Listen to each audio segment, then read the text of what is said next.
को ड्रामा की तरह समझना और देखना, घर को घर की तरह अनुभव करना, ये मौज है।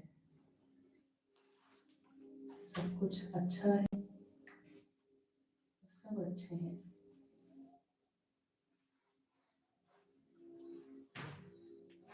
घर में भी सब अच्छे हैं, प्यारा परिवार है, आत्माओं का खूबसूरत परिवार है,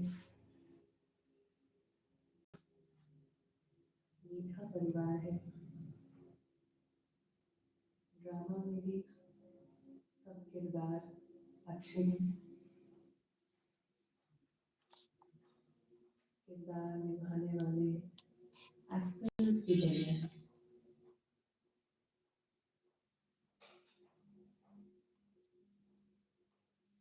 ये फुल पिक्चर, पूरी तस्वीर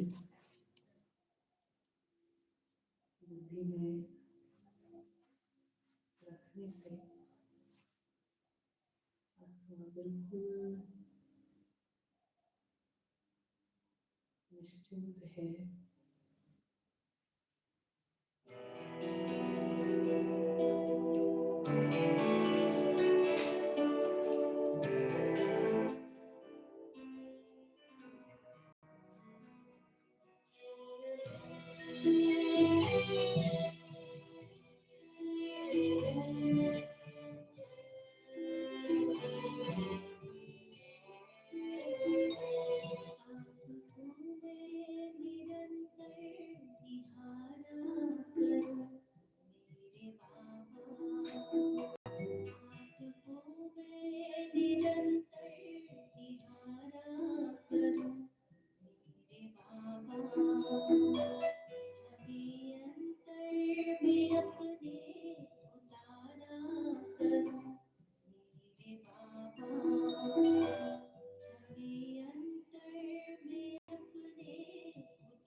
शांति।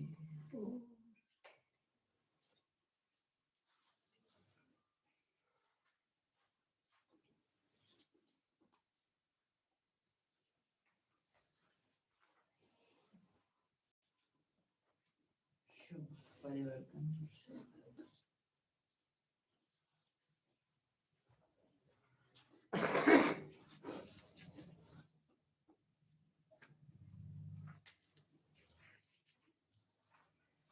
जो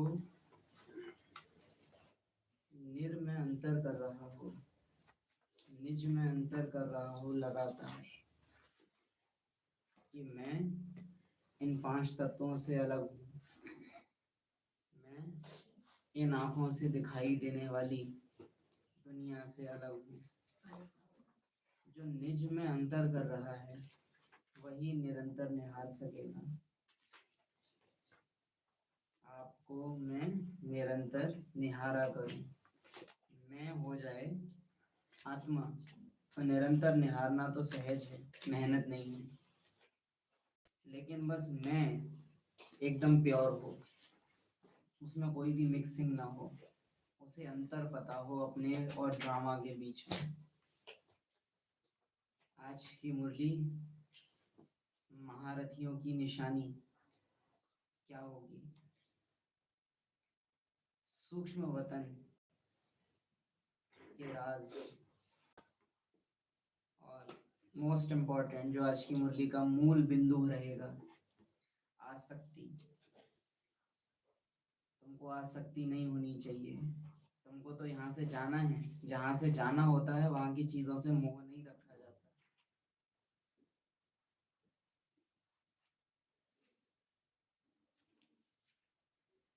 10 अप्रैल, बाप दादा मधुबन। मीठे बच्चे, बाप आए हैं भारत को मुक्त करने। तुम बच्चे इस समय बाप के मददगार बनते हो। भारत ही प्राचीन खंड है।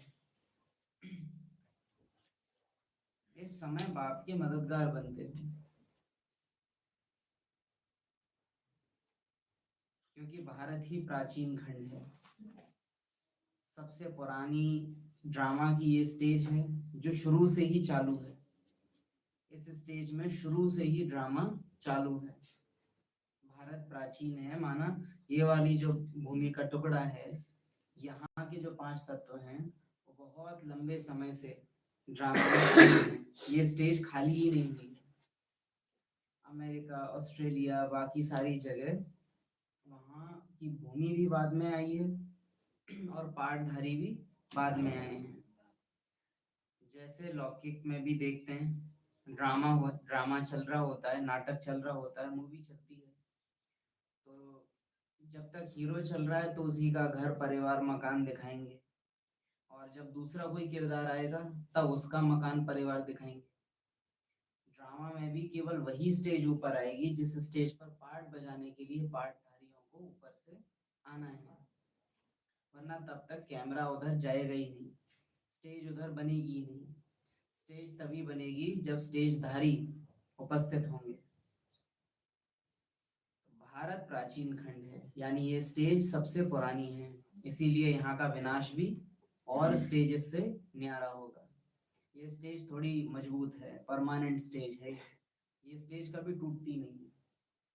अमेरिका, ऑस्ट्रेलिया, अफ्रीका, ये सारी स्टेज टूट फूट जाती है, ये स्टेज टूटती नहीं, ये स्टेज हमेशा बनी रहेगी। हाँ, रूप बदलेगा, आकार बदलेगा। आने वाली दुनिया में कोई भारत का ऐसा आकार रहे ये आवश्यक नहीं है जैसा अभी हमको दिखता है। संभवतः आकार भी बदल जाएगा भारत के नक्शे का, क्योंकि हम भारत शब्द से समझते हैं कि एक जगह, और बाबा भारत माना ये स्टेज जिस पर 33 करोड़ आत्माएं पाठ बजाती हैं। बाबा उसको देखता है स्टेज की तरह से। बाबा कहे इस स्टेज पर पार्ट बजाने वाले जो बच्चे हैं उनको मुक्त करने में तुम मेरे मददगार हो। यानी तुम उन बच्चों को उस स्टेज की पहचान से नहीं देखते हो, लेकिन तुम उनको देखते हो परम धाम की पहचान से। और सी, पहचान दी जाती है या पहचान होती है। आप किसी को कोई पहचान दे सकते हैं, या किसी की पहचान जो है वही रहेगी ओरिजिनल, उसको बदला जा सकेगा या नहीं बदला जा सकेगा। जैसे बाबा ने हमको एक बात मुरलियों में बोलते हैं, मैंने तुमको आके गोद लिया, तो हम क्या कहते हैं इस पॉइंट पे कि गोद तो उनको लेना पड़ता है जो पराया हो। हम तो थे ही आपके, हैं ही आपके, रहेंगे ही आपके। वास्तव में तो ड्रामा ने आपसे लेके जो लौकिक हैं उनको गोद दिया है, आपको थोड़े ना गोद लेने की जरूरत है। वैसे ही पहचान, आत्मा हमेशा परम धाम निवासी है, यहाँ की पहचान को आत्मा ने एडॉप्ट किया है, कोई असली पहचान ये नहीं है। तो बाबा ने आके हमको पहचान दी है या पहचान याद दिलाई है? जो हमारा था ही वो हमको पुनः स्मृति दिलाई। घर, आत्मा, बाबा, ड्रामा, असली पहचान याद दिलाई। बाकी इस दुनिया की जो पहचान है दी जाती है, इसीलिए यहाँ प्रमाण पत्र की जरूरत पड़ती है, सर्टिफिकेट्स की जरूरत पड़ती है, यहाँ उसकी जरूरत नहीं पड़ती है।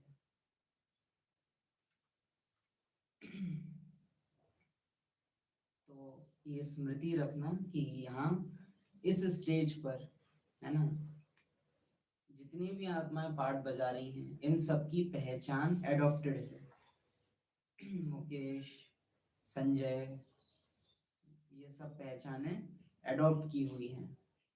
असली पहचान सबकी आत्मा, परम धाम निवासी, निराकार, ये सबकी रियल पहचान है। यही बाबा का मददगार बनना है। और अगर हम अन्य आत्माओं को उसकी असली पहचान से नहीं देखते हैं तो हम बाबा के मददगार बन रहे हैं या बाबा के यज्ञ में, कार्य में विघ्न डालने वाले बन रहे हैं। क्या समझते हो? ये बात समझना ज्यादा जरूरी है। बाबा हमको ये तो बताएगा कि तुम मददगार बनते हो, लेकिन विघ्न भी डालते हो। क्योंकि तुम मददगार बने हो यानी तुमने स्कूल में एडमिशन तो ले लिया, लेकिन तुम स्कूल की पढ़ाई नहीं पढ़ रहे। तो तुम स्कूल में आके और बच्चों को ना बिगाड़ो, ये होगा नहीं। जो पढ़ाई पढ़ने वाला है वो दूसरों को भी पढ़ने में मददगार बनेगा, भले कम पढ़ता हो, लेकिन अगर पढ़ता है थोड़ा बहुत भी तो वो मददगार बनेगा। लेकिन अगर कोई इधर उधर की बातों में, जैसे संभव नहीं है कि कोई बच्चा एक दिन पहले शाम को मूवी देखे और अगले दिन जाके स्कूल में दोस्तों को ना बताए, ये संभव नहीं है। घर पे बच्चे जो करते हैं वो स्कूल में जाके बताएंगे, नहीं बताएंगे तो उनके व्यवहार से झलकेगा। कोई मूवी आ जाए, उसमें एक्टर कोई एक्शन कर दे, कोई डायलॉग फेमस हो जाए, आपको अगले दिन स्कूल कॉलेजों में बच्चों के मुख पर वो शब्द, वो भाषा, वो एक्शंस दिखने लग जाते हैं, है ना। तो यहाँ पर अगर आप घर जाने की, ड्रामा से फ्री होने की पढ़ाई पढ़ते हो और घर पे जाके ड्रामा में फंसने वाले काम करते हो, तो जब सेंटर आओगे तो वृत्ति भी कैसी रहेगी? ड्रामा में फंसने वाली। वो दूसरों को भी क्या करेगी? फंसाएगी। तो मददगार भी बनते हो और विघ्न डालने वाले भी बनते हो। तो पांडव कौरव दोनों इधर ही हैं। ऐसा नहीं है कि 33 करोड़ पांडव हैं और बाकी 800 करोड़ कौरव। नहीं, वो तो है ही नहीं, वो तो है ही नहीं। मतलब वो तो स्टेज पे बाई प्लॉट है, बाबा बोलते हैं। सूर्यवंशी और चंद्रवंशी 2 करोड़ पांडव, बाकी 30-31 करोड़ कौरव। ऊंची मंजिल में रुकावट डालने वाली छोटी छोटी बातें कौन सी हैं? उत्तर, अगर जरा भी कोई शौक है, अनासक्त वृत्ति नहीं है, अच्छा पहनने खाने में बुद्धि भटकी रहती है, दो और बहुत गहरी आसक्तियां, पहनना और खाना। सपोज प्रेस किए हुए कपड़े पहनने की आदत है, एक दिन नहीं पहन पाए, अब पूरे दिन क्या स्टेज है, संकल्प चल रहे हैं क्या? अगर कोई ने, और रोज मानो हम आपसे ओम शांति करते हैं और हम केवल आपकी भ्रुकुटी में देख के ओम शांति करते हैं, आत्मा आत्मा देखते हैं, लेकिन एक दिन आप बिना प्रेस के कपड़े पहनाए और हमारी नजर ऐसे की बजाय ऐसे और हो गई, थोड़ा नीचे और देख लिया हमने, तुरंत अंदर फीलिंग हाय हाय, इन्हें इन्होंने देख लिया, मैंने प्रेस वाले कपड़े आज नहीं पहने। और उस दिन ड्रामा और ज्यादा ऐसे सीन लाएगा। वो प्रेस भी कोई ऐसे ही थोड़े ना, वो योजनाबद्ध तरीके से खराब होती है, लाइट योजना से जाती है, ऐसे ही नहीं जाती है। ड्रामा को बंधन दिखाने होते हैं। बहुत पसंदीदा कोई खाना बना रहे थे, नहीं खा पाए, आसक्ति, किसी वजह से नहीं मिल रहा, आसक्ति। मधुबन जा रहे हैं, अदरक वाली चाय नहीं मिल रही, रोटी वहां मशीन वाली है, हाथ की नहीं है, आसक्ति। तो बहुत सारे बंधन, बहुत सारे बंधन। वास्तव में मधुबन जाना भी हमारे उन बंधनों की चेकिंग होती है। बाबा का, बाबा के घर में ब्रह्मा भोजन सामने आया और उसको ये कह के खाना कि चलो ब्रह्मा भोजन है, खा लो, भाग्यते मिलता है। लेकिन इस कहने में एक मजबूरी है, ब्रह्मा भोजन है, कुछ कहो मत। लग तो रहा है, लग तो रहा है ना, चंद्रवंशी तो हो गए, मजबूरी में तो खा रहे हो। फीलिंग होती तो बेटा अगर जली भुकड़ी रोटी भी लाता जो दांत तोड़ दे वो भी चबा लेते, पानी में डुबा डुबा के, क्योंकि वहां स्नेह होता है, वहां नहीं कहते अरे चलो खा लो, नहीं, अरे मेरा बेटा बना के लाया है पहली बार, बेटा तो क्या नहीं बनाता, बेटी। स्नेह जहाँ होता है वहां एडजस्टमेंट हो जाती है, जहाँ स्नेह नहीं है वहां आसक्तियां हावी रहती है। कितनी गहरी क्यों ना आसक्ति हो, अगर स्नेह है, प्रेम है, तो आसक्तियां हावी नहीं हो सकती। सारी आसक्ति, पहले भी कहा है, सारे संस्कार, सारी आदतें एक सेकंड में टूट जाएंगी, बस फीलिंग बीच में आ जाएगी।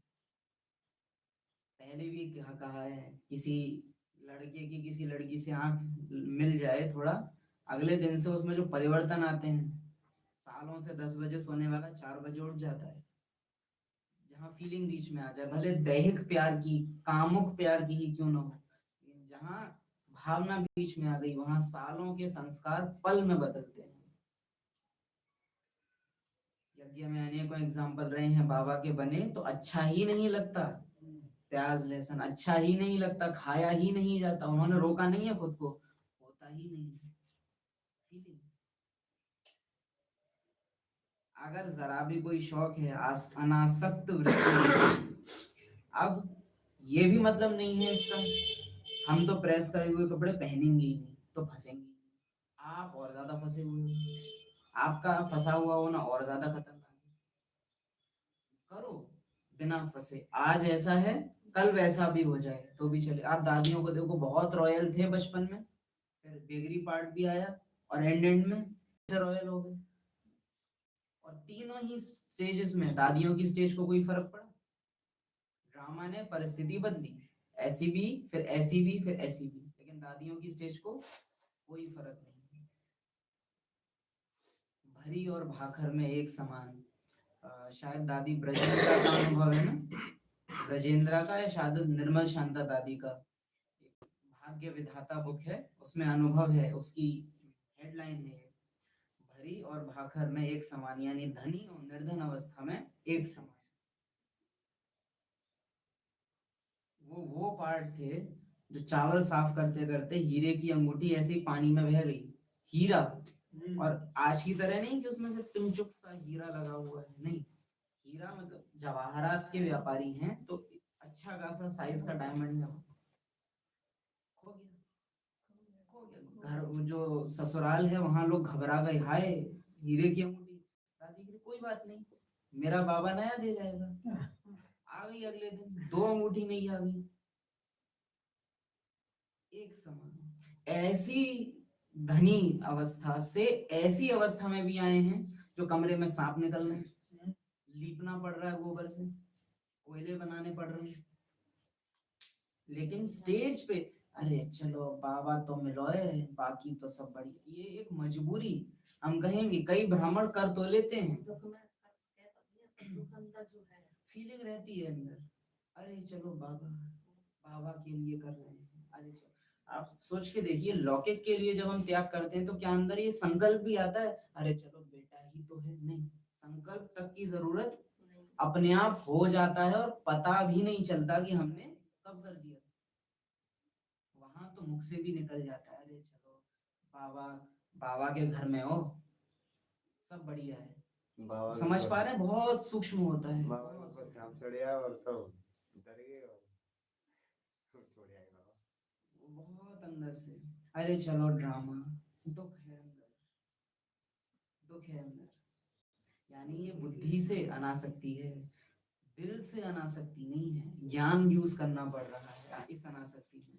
और अगर ज्ञान ने साथ छोड़ दिया तो, ज्ञान भूल गया तो, या ज्ञान ने आने में 1-2 सेकंड देरी कर दी तो, ये याद रखना, ज्ञान की मदद या तो आप अभ्यास कर रहे हो लगातार तो तुरंत मिलेगी, या तो ज्ञान पहले परिस्थिति आएगी फिर ज्ञान याद आएगा, ये कंडीशन है ज्ञान की हमेशा। अगर ज्ञान भावनाओं में नहीं है तो पहले परिस्थिति आएगी और फिर ज्ञान याद आएगा।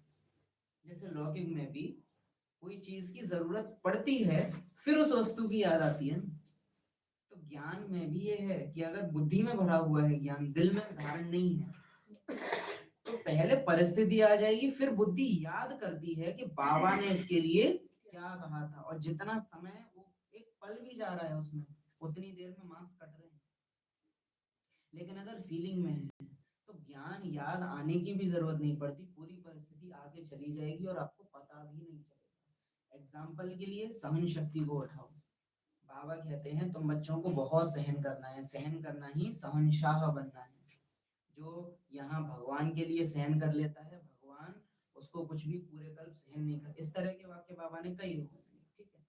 अब जिसने सहन शक्ति दिल से धारण की हुई है कि मैं आत्मा तो कुछ भी सहन करने की जरूरत ही नहीं, बाकी जो कुछ भी आता है वो शरीर के ऊपर आता है और मैं तो आत्मा हूं ही अशरीरी, ये है यथार्थ सहन शक्ति। इस पे परिस्थिति आएगी, आगे गुजर भी जाएगी, दूसरे इसको आगे बोलेंगे आपने सहन किया, लेकिन इसको महसूस ही नहीं होगा कि इसने सहन किया। दूसरी कंडीशन, जिसने बुद्धि में धारण किया हुआ है, उसको जहां कोई ऊपर नीचे आया उसको पहले तो डिस्कम्फर्ट होगा उसमें कि अच्छा सा नहीं लग रहा है कुछ, फिर उसको ज्ञान याद आएगा। बाबा ने नहीं, बाबा ने तो कहा हुआ है सहन करना माना सहनशाह बनना। अब ये ज्ञान ला के वो उससे न्यारा हो। जितने सेकंड गए स्टेज सेकंड नंबर की हो गई, चंद्रवंशी बना। इसलिए बाबा बोलते हैं सहन शक्ति की भी सतो प्रधान स्टेज, सारी शक्तियों की सारे गुणों की भी सतो और सतो प्रधान ये दो अवस्थाएं रहती है। सतो प्रधान स्टेज क्या है सहन शक्ति की, पता ही न चले क्या सहन कर लिया। अगर जरा भी कोई शौक है, अनासक्त वृत्ति नहीं, अच्छा पहनने खाने में बुद्धि भटकती रहती है, तो यह बातें ऊंची मंजिल पर पहुंचने में अटक रुकावट डालती है। दादियों में और दीदियों में अंतर है। दादियों की जो सहन शक्ति थी वो सतो प्रधान है, उनको जो कुछ सहन करना पड़ा उसमें उनको पता ही नहीं था कि उन्होंने सहन किया। जबकि कई बार आप और महारथियों से अगर कभी अनुभव सुनेंगे तो उनके टोन में आपको दिखेगा, अरे वो उस टाइम तो क्या परिस्थितियां थी, अरे बड़े दिन मजबूरी के, इस टाइप से हमने तो बहुत ये देखा है, हमने तो। आप दादियों से सुनेंगे उन्होंने मार काट हुई है उस टाइम में, भयंकर परिस्थितियां रही हैं। आप क्या समझते हैं, जो एक अच्छा खासा सफर रहा होगा कराची से आबू तक का, वो ट्रेन में वो नाव में भी कोई बहुत इजी नहीं रहा होता। नाव में जब चारों तरफ समुद्र होता है तो मोशन सिकनेस होती है, उल्टियां आती हैं, घबराहट होती है, ठीक नहीं होता है जहाज का सफर भी बहुत ज्यादा। आप सोचिए पांडव भवन से आप आबू तक आते हैं नीचे तक, उसी में क्या हालत होती है, अच्छे अच्छों की हालत खराब होती है ना, जबकि माउंट पे जाते हैं, रोड है इतनी अच्छी बैठने की। जहाज में आप सोच के देखिए लहर आ रही है तो पल में जहाज यूं यूं और एक झटके में अंदर से आप हिलेंगे, और ऐसा होता ही रहेगा पूरे रास्ते। आबू आए, रहने की जगह, सांप निकल रहे, ये सब पूरे टाइम संघर्ष चला है 1950 से लेकर के, और आप ये समझ लीजिए बाबा के अव्यक्त होने तक संघर्ष जैसी स्टेज इसी रही है। 10 साल वो पूरा एकदम ऊपर नीचे ऊपर नीचे ऊपर नीचे, सेंटर भी कोई खास जमे हुए नहीं है, किराए पे सेंटर चल रहे हैं छोटे छोटे। तो ओम शांति भवन बनने के बाद स्थितियां 84 ओम शांति भवन, ऐसे ही कुछ डेट है 83, 83 में जाके ओम शांति भवन बना है, तब से स्थिति यज्ञ की कुछ अच्छी हुई। लेकिन दादियों को सहन करने की कोई, कभी आप नहीं सुनोगे कोई दादी से हमने तो बहुत देखा, हमने तो बहुत ये देखा वो देखा। अगर जरा भी कोई शौक है तो बुद्धि भटकती रहती है, यह बातें ऊंची मंजिल पर पहुंचने में रुकावट डालती है। इसलिए बाबा कहते बच्चे बनवाह में रहो, यानी ये नहीं अरे हम तो न्यारे हैं दुनिया ते हम ये सुख नहीं भोग सकते, नहीं, ये दुनिया ही मेरी नहीं है। सन्यासी नहीं बनो, मेहमान बनो। बहुत गहरा है समझने के लिए। सन्यासी मत बनो, अरे हमको तो ये नहीं होना चाहिए वो नहीं होना चाहिए, हम ये नहीं कर सकते वो नहीं। मेहमान, हम यहाँ के हैं ही नहीं, हम परम धाम निवासी हैं। नशा चढ़ाओ मेहमान होने का, तो सन्यास राज ऋषि अपने आप बन जाएंगे। मेहमान हूँ, यात्री हूँ, यात्रा पूरी हुई, 84 जन्म पूरे हुए, तो फीलिंग ही नहीं आएगी आपको, अपने आप छूट जाता है सब कुछ।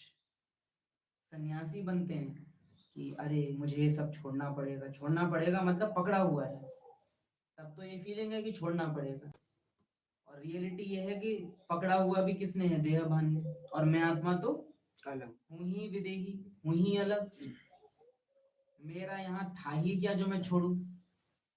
बाबा कहते हैं छोड़ो तो छूटो, तो ये नहीं है कि अनासक्तियों को छोड़ो, नहीं, तुमको ये जो लगता है कि ये मेरे हैं, इस स्मृति को छोड़ो। जब मेरा, तुम्हारा बाप, मैं सर्वशक्तिमान हाईएस्ट अथॉरिटी, उसका ही यहाँ कुछ भी नहीं है, तो तुम्हारा यहाँ कुछ भी कैसे हो जाएगा। तुम मेहमान हो, मैं भी यहाँ मेहमान हूँ। तुम्हें तो सब कुछ भूलना है, तुम्हें सब चीजों से मेरापन भूलना है। सब कुछ भूलना माना सब कुछ से मेरापन भूलना। यह शरीर भी याद ना रहे, शरीर मेरा है ये याद ना रहे। मेरा मन समाप्त हो जाए। तुम्हें तो सब कुछ भूलना है, ये देह ना याद आए, देहधारी ना याद आए, पतित पुरानी सी दुनिया भी ना याद आए। ओम शांति।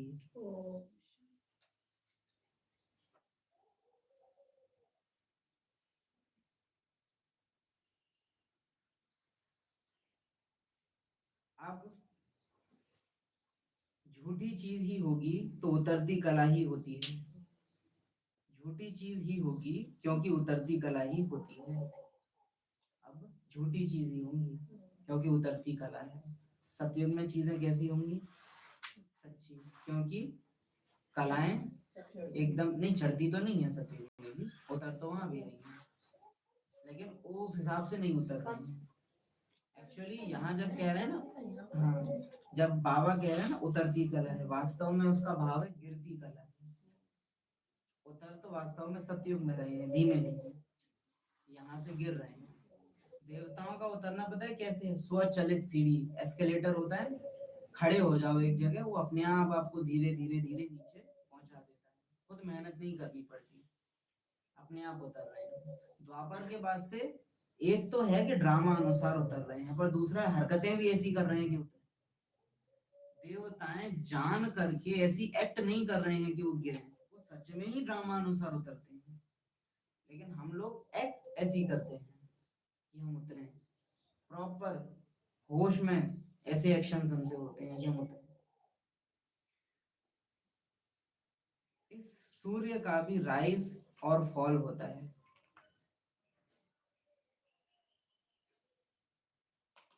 जो बच्चे जाकर देखते हैं, ये बाबा ने उस समय को याद करते हुए कहा, सनसेट पॉइंट, पहाड़ों पे बच्चे जाते थे, जाके सूरज को उगते हुए देखते थे, ढलते हुए भी देखते थे।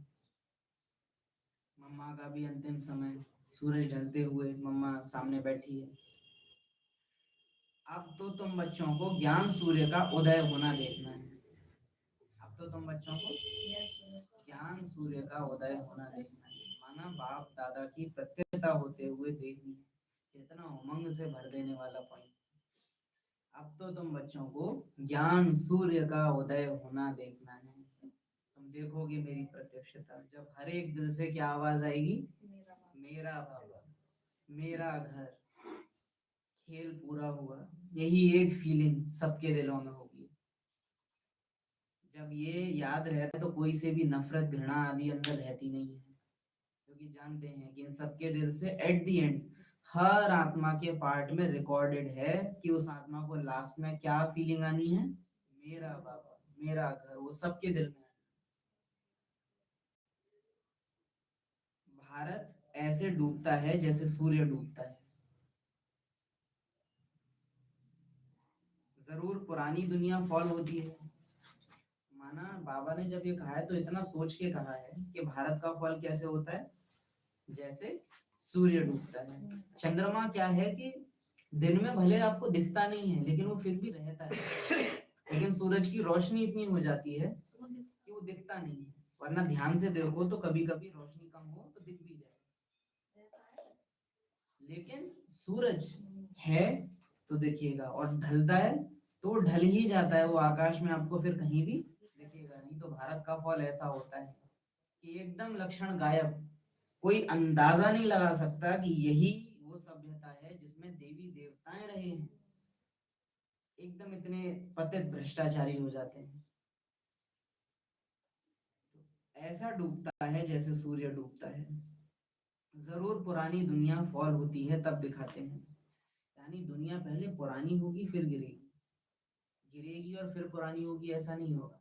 2500 साल जब बीत जाएंगे फिर गिरावट आएगी। देवताएं गिर रहे हैं कि उतर रहे हैं? क्या कहोगे? उतर रहे हैं। और द्वापर के बाद से गिर रहे हैं।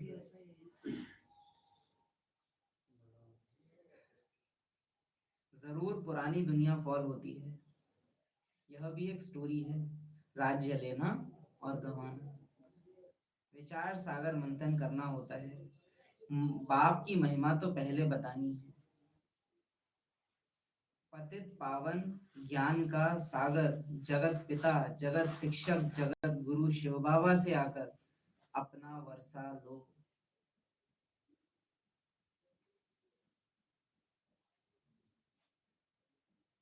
तो मनुष्यों को पता पड़े। आप अगर अभी भी देखें तो यज्ञ में अपने जो चित्र बने हुए हैं लक्ष्मी नारायण के, तो वो सिंहासन पर जब बैठे भी हैं ना, वो संदेशियों के द्वारा देखे जाते हैं सीन, और फिर वो बनवाए जाते हैं। तो वो उतने एक्यूरेट तो नहीं है, लेकिन फिर भी भक्ति मार्ग के चित्रों से ज्यादा एक्यूरेट है। उनकी सिंहासन पे बैठने की भी एक शालीनता है। जैसे आजकल के राजा अगर सिंहासन पे भी बैठेंगे तो वो एक इतना फैल के उस पे बैठेंगे कि वो दिखता है कि हाँ ये मेरी गद्दी है। हम लोग भी अगर कुर्सी पे बैठते हैं तो ये वो दिखेगा प्रॉपर कि इतना इस तरीके से बैठना कि दिख रहा है कि हाँ मेरापन है इसमें। जैसे हम ही लोग अगर कोई रिश्तेदार के घर जाएंगे तो वहां हमारे बैठने का तरीका आप देखेंगे आप ही बदल जाएगा। हम थोड़ा सभ्य होके बैठते हैं, थोड़ा पीछे टेकने का मन भी होगा तो भी बचेंगे थोड़ा टेकने से। लेकिन अगर अपने लौकिक में है तो वहां सबसे पहले हम क्या करेंगे, पूरा अच्छे से टेढ़ा मेढ़ा होके। तो एक बैठने का तरीका भी, आप देवताओं के चित्र देखते हैं यज्ञ में, महलों में से एक चित्र है ना, पीछे महल है और लक्ष्मी नारायण निकल के बाहर आ रहे हैं, पीछे और भी देवी देवता हैं। उनको देख के ही पता चलता है कि हाँ मैं और मेरापन उतना नहीं है, वो इंजॉय कर रहे हैं उस दुनिया को। हम लोग जब सड़क पे निकलते हैं हमारा चेहरा हाव भाव किस तरह का है? मम्मा के बारे में फेमस है विशेष कि मम्मा चलती भी थी तो मम्मा के चलने का आवाज नहीं होता था, इतना हल्के होके चलती थी, बहुत एकदम लाइट, आहिस्ते आहिस्ते कि धरती को भी कष्ट ना हो। और हम लोग चलते हैं तो हमारे कदम रखने में भी वो होता है कि हाँ ये मेरी जमीन है, मैं हूँ यहाँ का रहने वाला, 100 गज मकान है मेरे पास। ये सुनने में थोड़ा अजीब लगे, लेकिन देह भान चाल चलन चेहरे को बदल देता है। आत्म अभिमान के चलने का तरीका, उठने बैठने का तरीका ऑल टुगेदर अलग होता है। बहुत छोटे छोटे एग्जांपल्स में, जैसे अगर मानो हमको फोन में देह भान है कि ये मेरा है, तो एक है कि मैं इसकी एक्स्ट्रा केयर करूंगा इतनी कि इसको कुछ होना जाए, और एक दूसरा कि इतना ज्यादा बेकदरी से रखूंगा कि पटक दिया यहीं कहीं, यहीं फेंक दिया, रख भी रहे हैं तो प्रॉपर आवाज हो रही है। ये देह भान का होता है। पहले की दादियां बड़ी बूढ़ी होती थी, वो कहती थी कि पैर पट पट मत करो, करो धीरे धीरे चलो, आवाज बताती करे थी दादी। बर्तन धुलने में भी एक है कि आवाज नहीं हो, और एक है कि उनको एकदम, ये देह भान का संस्कार है कि वो एक्सट्रीम में करेगा। अगर केयरलेस होगा तो एकदम केयरलेस हो जाएगा, और केयर करेगा तो इतनी करेगा, माना या तो एकदम फीकी खीर या तो इतनी मीठी कि होठ चिपके।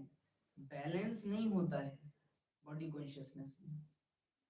और आत्महिमानी स्थिति में क्या होगा, बैलेंस होगा। रखेगा तो इतना भी केयर नहीं करेगा कि बस रखने में ही 2 घंटे लग रहे हैं, और इतना केयरलेस भी नहीं होगा कि यूं करके भर दिया। बहुत छोटे छोटे लक्षण हैं। आत्माभिमानी स्थिति में कभी भी ये नहीं होगा कि जूते देखे यूं लात मार के साइड में कर दिए। ये भी नहीं होगा कि एकदम जूते एकदम सर माथे लगा के रखना। एक बैलेंस चाल चलन में रहेगा। ये चीजें आप दिमाग से नहीं कर सकते। आत्माभिमानी हो तो अपने आप होगा कायदे से। कायदे से। बाबा कई बार कहते हैं तुम्हारी चाल चलन देवताओं मिसल होनी चाहिए। कई बार बाबा बोलते हैं जो चीज जहां से ली वो यथावत उस स्थान पर उसी तरीके से रखना। अगर हम चप्पल उतार रहे हैं और चप्पल उतारने का हमारा तरीका ऐसा है कि टेढ़ी मेढ़ी उतर रही है, तो भले आप कितना ही योग लगा रहे हो पर चलन ये है कि आप में देह भान है। आत्महिमानी स्थिति में कायदा, हर चीज में कायदा आ जाता है अपने।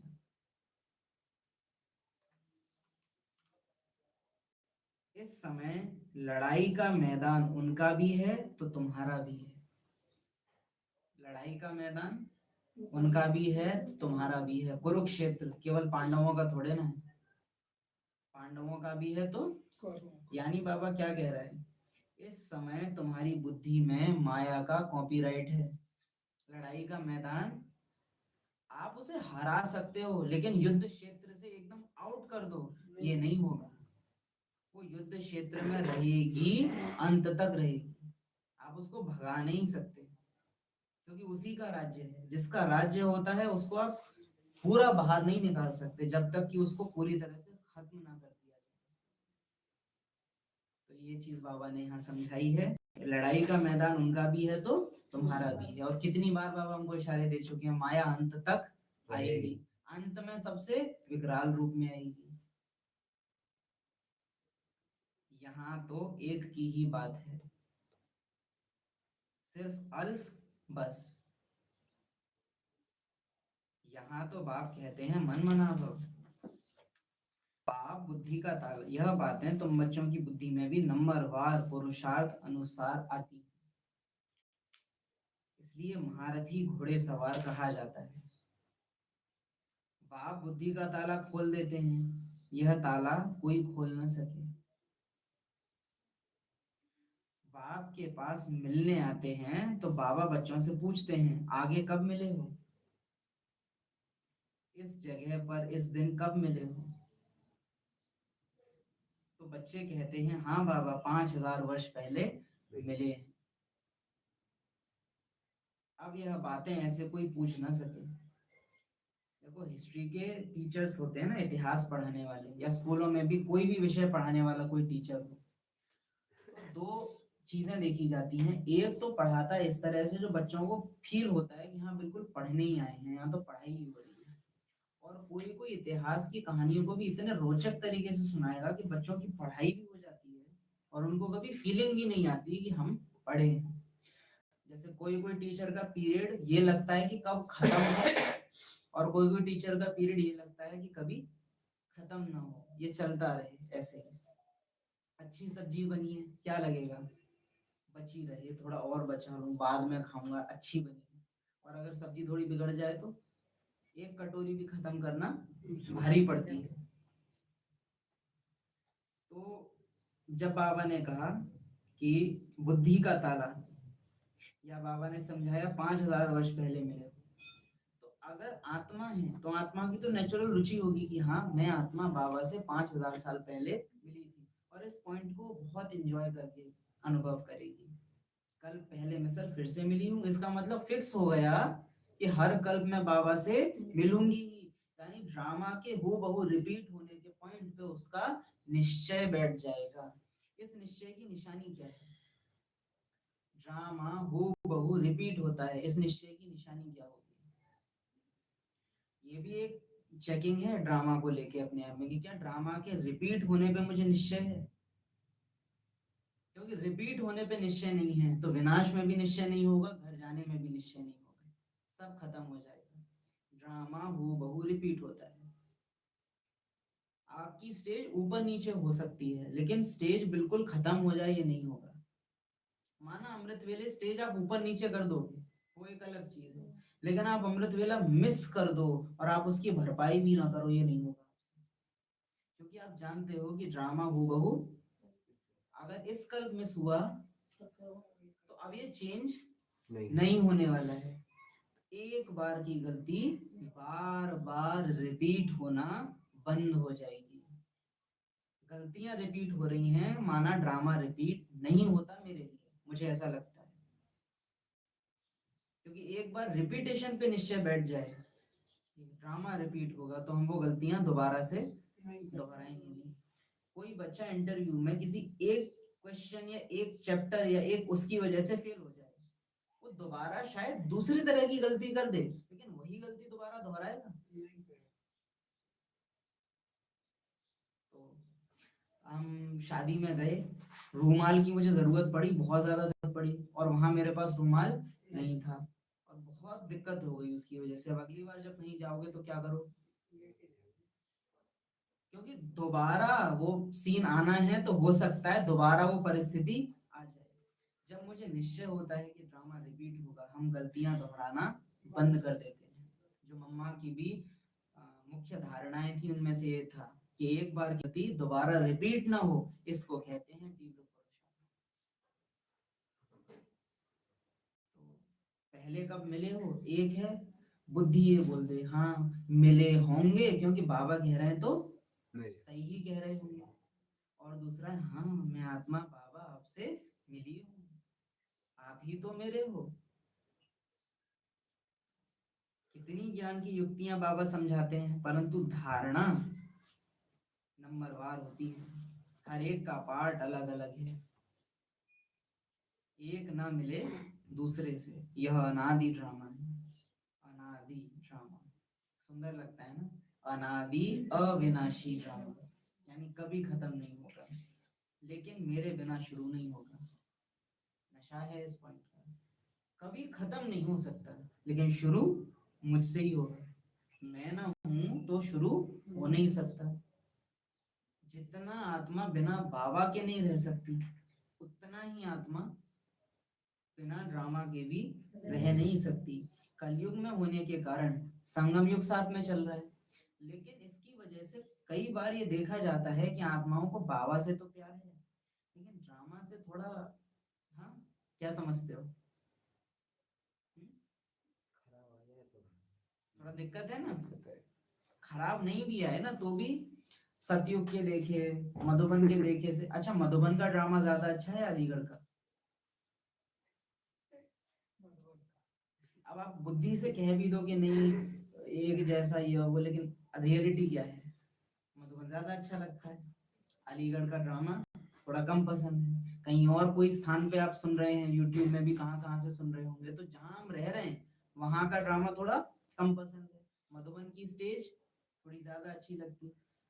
लेकिन पहले भी कहा था कि कर्माती स्थिति के नजदीक की अवस्था क्या होगी, मधुबन सेंटर घर तीनों एक जैसे।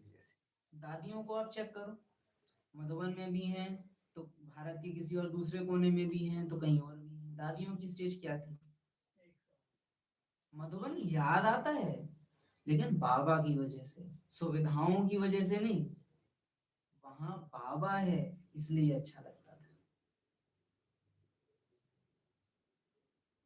और बाबा अव्यक्त हो गए उसके बाद दादियों की फीलिंग ये हो गई कि बाबा तो अब साथ ही है, तो हर जगह जहां भी हम हैं, अगर हमारी स्टेज है तो हर जगह फिर मधुबन ही है।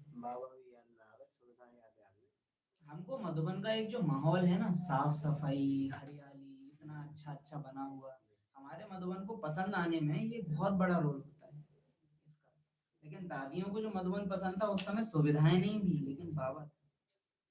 आप इमेजिन करके देखिए, मधुबन में सोना पड़ रहा है जमीन पे, बिस्तर बाल्टी वगैरह सब यहाँ से ले जाने पड़ रहे हैं, और खाना भी एकदम सिंपल, एक सब्जी और रोटी मिल रही है। तो और घूमने फिरने भी कहीं नहीं, पहाड़ है बस, और कोई अच्छी अच्छी जगह नहीं है। तो आप सोच के देखिए फिर मधुबन कितना भाई। तो एक न मिले दूसरे से, यह अनादि ड्रामा है, वही फिर रिपीट होगा। ये भी आज अपने अंदर चेक करना कि क्या मुझे ड्रामा के रिपीट होने पर निश्चय है, ये ड्रामा रिपीट होता है इस पर मुझे निश्चय है।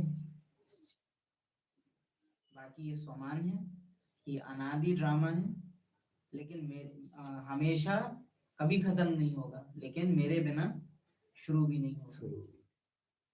ड्रामा अनादि अविनाशी है, कभी खत्म नहीं होगा, लेकिन मेरे बिना शुरू भी नहीं होगा।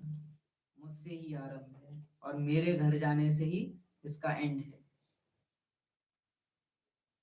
अभी तुम्हारी बुद्धि में बैठा हुआ है, हम कैसे मूल वतन में जाते हैं फिर आते हैं पाठ बजाने के लिए।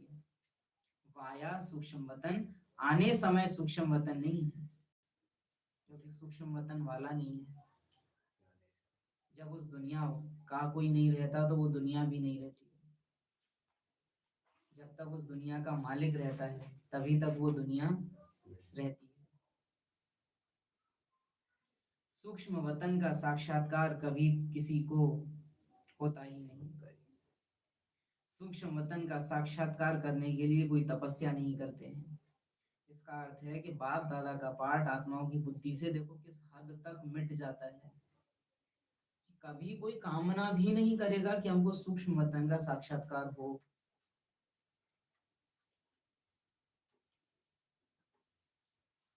सूक्ष्म वतन का साक्षात्कार करने के लिए कोई तपस्या नहीं करते, क्योंकि उनको कोई जानते नहीं है। इस राज से आपको एक बहुत बड़ा अंतर अनुभव में आएगा। ब्राह्मण आत्माएं और विशेष सूर्यवंशी आत्माएं, उनकी स्मृति इतनी स्ट्रांग है संगम युग की कि वो अगर बाबा को मिस भी करेंगे ना तो भगवान के साथ के अनुभव जो उन्होंने संगम पे किया है उसको मिस करते हैं। लेकिन जो और आत्माएं होंगी वो जैसे ये जो है भक्ति मार्ग में, अरे वो कौन सा गरुड़ पुराण या धर्मराजपुरी या कर्मों की गति, क्या लगता है ये वाले ग्रंथ किसने लिखे होंगे? सूर्यवंशियों ने या चंद्रवंशियों ने? सूर्यवंशियों ने भगवान के साथ प्रेम की कहानियां, जो शुद्ध पवित्र रूप में रास लीलाएं हैं, जो ईश्वर के साथ प्रेम का संबंध है, जो पुराण हैं, जो निराकार की तरफ इशारा करते हैं, जो वेद हैं, वो बनाए हैं। चंद्रवंशियों ने, जिसने जो अनुभव किया है वो वही बनाएगा। शिव पार्वती की कथाएं, ये आरतियां, ये सब किसने बनाई होंगी? यहाँ पर भी आप देखो, बाबा ने मेरे फेरे ले लिए, मैंने तो बाबा को बच्चा बना लिया, तो लड्डू गोपाल को सबसे पहले कंडिया में कौन पहुंचाएगा? चंद्रवंशियों में ही कोई ना कोई पार्ट रहेगा, क्योंकि यहाँ जिस फीलिंग में बाबा के साथ रहे हो, वतन से उतरने के बाद भक्ति में भी उनकी वही भावना इमर्ज होगी। सूर्यवंशियों ने संघ का अनुभव किया है तो वो शिवलिंग और शालिग्राम बनाते हैं कि ये शिवलिंग रख दी। परम धाम में क्या है? ऊपर बिंदु, नीचे सब आत्माएं। शिवलिंग में क्या है? ऊपर शिवलिंग रखी है, उसके चारों तरफ गोल गोल गोल गोल शालिग्राम रखे हुए हैं। तो जैसी स्मृति वैसी व्यवस्था उन्होंने बनाई है, जैसी अवस्था वैसी व्यवस्था। चंद्रवंशियों ने धर्मराजपुरी देखी है तो पुराण बनाते हैं, शिव पुराण और ये कर्मों की गति, ये सब चीजें वो बनाएंगे।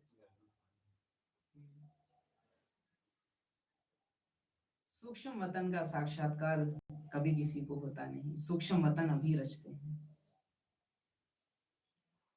वाया सूक्ष्म वतन जाए फिर नई दुनिया आएंगे। इस समय तुम वहां आते जाते रहते हो, इस समय तुम वहां आते जाते रहते हो। जब कन्या जाती है तो पुराने कपड़े सब छोड़ जाती है। तुम पुरानी दुनिया को ही छोड़ देते हो, तुम कपड़े नहीं छोड़ते हो, तुम पुरानी दुनिया ही छोड़ देते हो। ना रहेगा बांस। तुम्हारे और उनके वनवाह में कितना फर्क है। उनका तो क्या होता है कि पुराना छोड़ रहे हैं नए के लालच में, और यहाँ तो है कि मेरा अपना यहाँ कुछ है ही नहीं। इस फीलिंग तुमको भी बहुत अनासक्त रहना चाहिए। देह अभिमान तोड़ना है। ऊंची साड़ी पहनेंगी तो झट देह अभिमान आ जाएगा। चंद्रवंशियों की स्टेज होती है कि उनको अगर कुछ ऊंचा ज्यादा अच्छा मिल जाए तो वो फंसेंगे उसमें। ये चंद्रवंश की निशानी है। ज्यादा अच्छा मिल गया तो उसका कॉन्शियस हो जाना। अच्छा, ये भी नहीं है कि अच्छी साड़ी मिली तो एकदम कोयले भर लो उसमें। मेंटेन किया जाएगा कि अच्छा चलो थोड़ा अच्छा है तो इसको थोड़ा संभाल के यूज करें। लेकिन उसका क्या कहेंगे, उसका एकदम फीलिंग में आ जाना, हाय इतनी महंगी, है ना, एक वो होता है ना, बहुत फीलिंग में आ जाना उसके, एक चाल चलन में ही एक अहंकार आ जाना, हाय। तुमको तो बहुत अनासक्त रहना चाहिए, दे अभिमान तोड़ना है। अव्यक्त बाप दादा आते हैं, दादियों को भी आपने देखा है साड़ी पहने हुए, दादियों को देखा है कभी वो जो प्लेट लगा रखी है अच्छे से, बैज लगा रखा है, दादियों के बैज भी अच्छे होते हैं, लेकिन दादियों को आप कभी भी उस बैज की फीलिंग में नहीं देखोगे, अच्छे कपड़े पहनने का अहंकार उनकी चाल चलन में नहीं दिखता। लेकिन आप वहीं दूसरे पार्ट्स को देखो, एक फीलिंग दिखती है कि हम ये हैं। दादी क्लास करा रही है तो टोक देगी बीच में, ए माता ध्यान से सुनो, और पार्ट्स ऐसा नहीं करेंगे, क्योंकि स्टेज कॉन्शियसनेस है, स्टेज अभिमानी है, हमको ये नहीं करना है, हमको कहीं हमारी स्टेज ना गिर जाए। अपने को बचाने की इतनी ज्यादा है कि रॉन्ग भी हो रहा है तो उसको रॉन्ग होते हुए देख रहे हैं। जबकि गीता में भी कृष्ण की क्या स्टेज है कि अगर रॉन्ग हो रहा है तो भले शास्त्र लिखित धर्म के हिसाब से वो ठीक भी हो, लेकिन वो रॉन्ग है, बदल दिया जाएगा उसको। बाबा को आप देखो, कभी कभी बाबा कहेंगे तुमको बहुत गीत सुनने हैं, तुमको गीत का नशा होना चाहिए, गीत तुम्हारी सच्ची गीता है। और कभी कभी वही बाबा क्या बोलते हैं, तुमको गीत आदि सुनने की कोई दरकार नहीं, सामने वाले की स्टेज कैसी। हम एक बात को पकड़ लेंगे, अरे गानों की क्या जरूरत है, अरे ज्ञान गानों के बिना तो योग ही नहीं लगता। वही जो सुबह अभी कहा ना शुरू में कि आत्महिमानी स्टेज में बैलेंस होता है, उस स्थिति और परिस्थिति देख के अपने संस्कारों को बदल सकती है। लेकिन देह अभिमानी स्थिति में क्या है, स्थिति परिस्थिति कुछ भी हो, संस्कारों अनुसार वो स्थिति परिस्थिति को बदलने की कोशिश करेगी, ना को। ऊंची साड़ी पहनेंगी तो झट देह अभिमान आ जाएगा, मैं आत्मा हूं यह भूल जाएगा। शरीर ही छोड़ना है तो साड़ी नहीं छोड़ेंगी क्या। बाबा ने एक मुरली में कहा था जिसमें वो लाइन आती है ना, सेंटर वालों को सेंटर छोड़ना पड़ेगा, मधुबन वालों को मधुबन छोड़ना पड़ेगा, घर वालों को घर छोड़ना पड़ेगा, खटिया छोड़नी पड़ेगी, लॉकर छोड़ना पड़ेगा, बिस्तर छोड़ना पड़ेगा।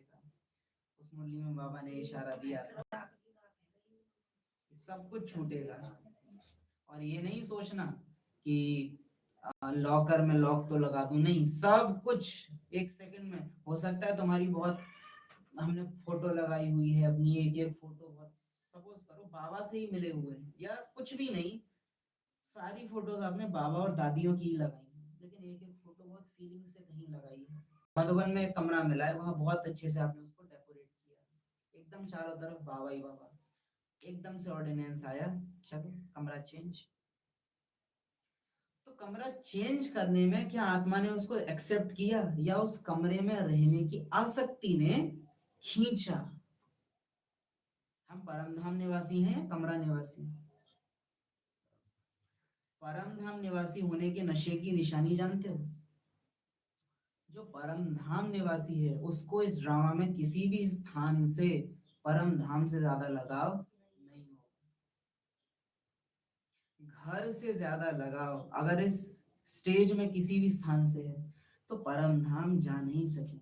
और योग में भी आप घर में ज्यादा समय क्या, थोड़ा भी समय टिकना मुश्किल है। जैसे बाबा का है ना कि किसी देहधारी को याद किया तो मुझे याद नहीं कर सकते, वैसे घर का भी ये लॉ है कि अगर किसी और जगह को अपना घर समझा तो फिर घर आपको अपने को याद नहीं करने देगा, घर आपको अपने में ज्यादा समय रखेगा नहीं, वहीं जा। जैसे बाबा को नहीं पसंद कि दिल में उसके सिवाय कोई ना हो, वैसे परम धाम को भी ये पसंद नहीं है कि मुझ में आने वाला किसी और में रहे। जो मेरा है वो फिर मेरा ही है, जैसा बाबा वैसा उसका घर। मैंने तो बड़ी मुश्किल से सजावट करी और खाली करना पड़ रहा है, याद आ रही है पीछे से, हाय पता नहीं है झाड़ू पोंछा हो रहा होगा ठीक से कि नहीं, अरे ये वो किराएदार है, कल निकल घर। ये सोचना इजी है कि ये विनाशी है, लेकिन विनाश हो जाएगा तब तो छोड़ ही देंगे, लेकिन आंखों के सामने होते हुए भी उससे अनासक्त रहते हैं। बड़ी चीज है।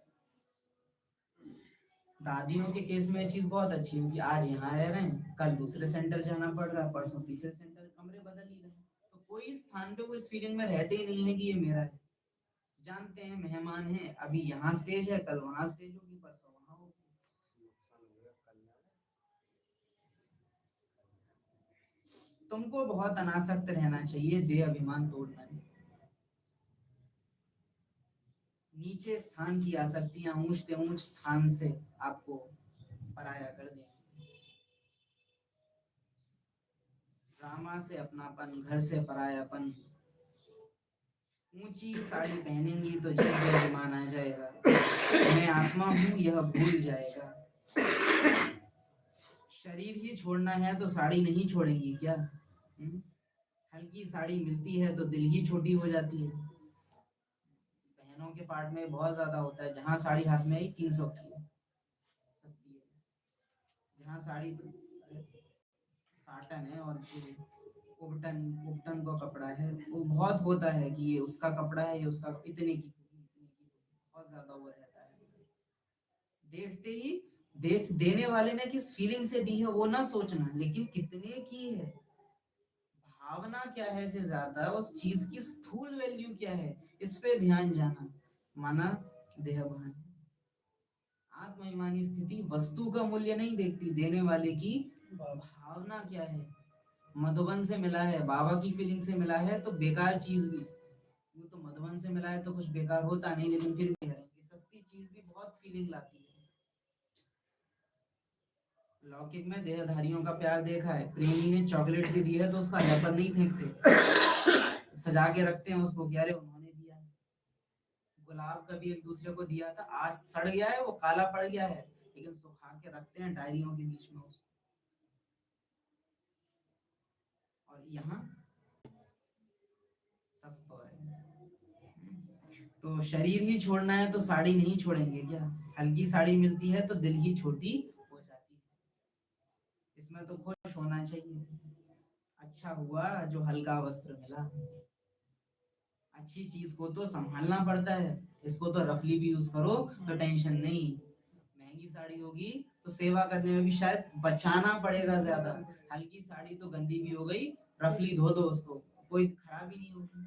महंगी चीजों का अक्सर मेंटेनेंस बहुत ज्यादा हो जाता है, तो समय भी ज्यादा लेती है, अटेंशन भी ज्यादा देना पड़ता है। इसमें तो खुशी होनी चाहिए, अच्छा हुआ जो हल्का वस्त्र मिला। अच्छी चीज को तो संभालना पड़ता है, यह पहनने खाने की छोटी छोटी बातें भी ऊंची मंजिल पर पहुंचने में अटक हैं, छोटी बातें पर हैं खोटी। मंजिल बहुत बड़ी है। कोई तो अनुभव सुना रहा था हमको याद नहीं है। कोई जगदीश भाई थे उस पूरे रोल में, तो कोई तो पार्ट था मधुबन में, बाबा मेरन के लिए उसने नई कोटी बनती है ना, कुर्ते पजामे की कोटी, कोटी पहनते हैं ना ऊपर से, तो उसमें उसने बहुत अच्छे वाले डायमंड जैसे बटन लगवाए हुए थे, सफेद सफेद। अब उसको जिस दिन पहनना था उस दिन उसका एक बटन कहीं तो सेवा में गिर गया, अब वो बटन महंगे थे।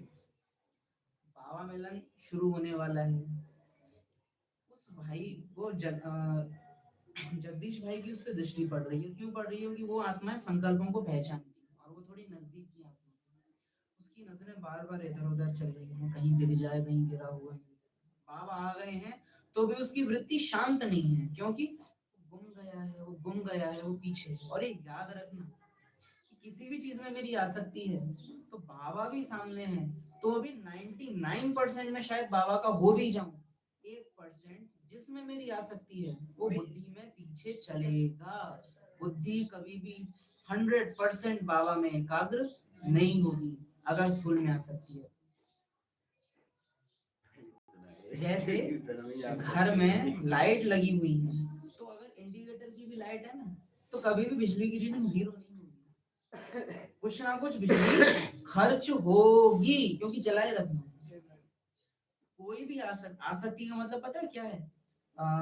जैसे मानो ये है, ठीक है, ये है, एक वस्तु है, ये वस्तु अगर मेरी बुद्धि में स्टोर्ड है, इस वस्तु को वहां जिंदा रखने के लिए हर समय ताकत चाहिए, एनर्जी चाहिए, फीलिंग चाहिए, तभी कोई चीज बुद्धि में याद रह सकती है। कोई भी चीज मुझे बुद्धि में याद है मतलब उसमें मेरी किसी ना किसी अमाउंट में फीलिंग है, कम या ज्यादा, लेकिन फीलिंग है, फीलिंग है तभी वो याद है।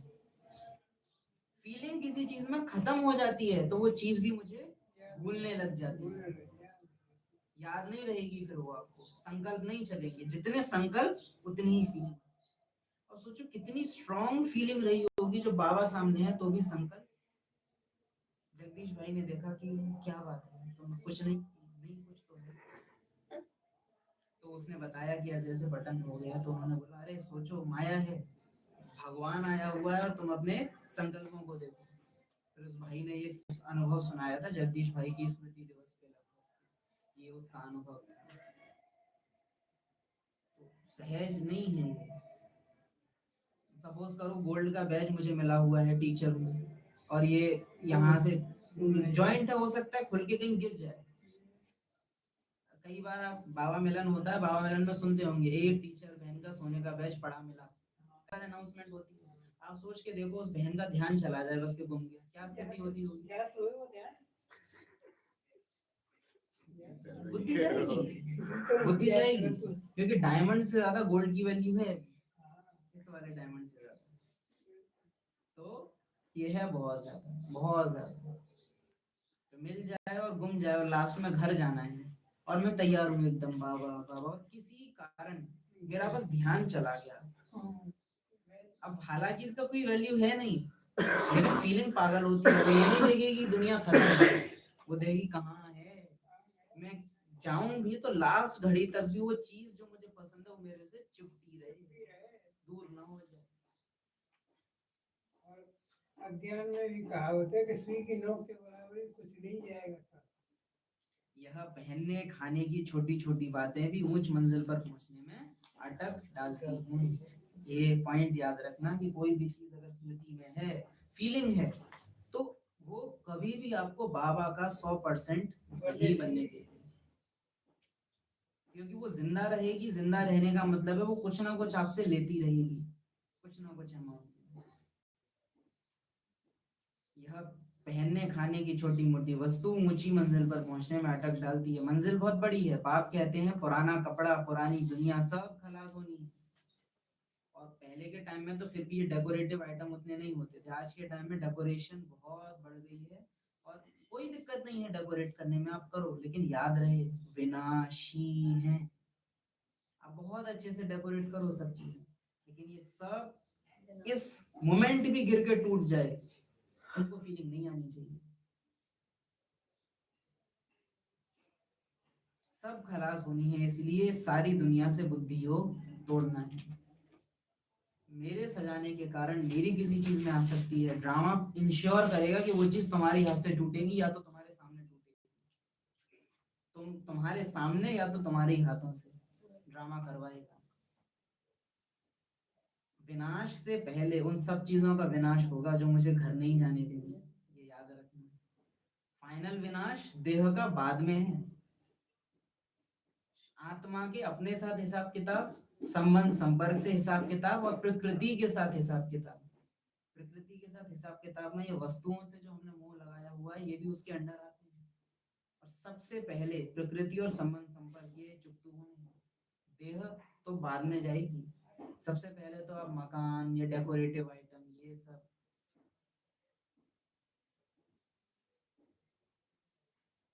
सन्यासियों ने तो हद का सन्यास किया, अब तो फिर वे अंदर आ गए। आगे तो उन्होंने बहुत ताकत थी, उतरने वालों की महिमा क्या हो सकती है। नई नई आत्माएं भी पिछाड़ी तक आती रहती हैं पार्ट बजाने, उनमें क्या ताकत होगी। जितना घर से लेट आ रहे हो उतना ही वीक। लौकिक में भी तो देखा जाता है जो बच्चा घर में ज्यादा घुसा रहे वो क्या हो जाता है, कमजोर। और जो बचपन से ही बाहर निकला हो एक्टिव, प्यार भी थोड़ा ज्यादा रहता है। हाँ, बीच बीच में घर आता है, ज्यादा ही दूर हो गया तो फिर भी दिक्कत है, लेकिन बीच बीच में घर से जुड़ा रहे लेकिन घर से दूर रहे, सबसे ज्यादा अच्छा प्यार होता है। और इसलिए बाबा को ये चीज बहुत पसंद है कि वो कल्प में एक ही बार आता है। उसके सारे बच्चे जब वो आता है उससे बहुत प्यार करते हैं। अगर सारे ही टाइम साथ में रहा है तो शायद कुछ कमती हो जाए।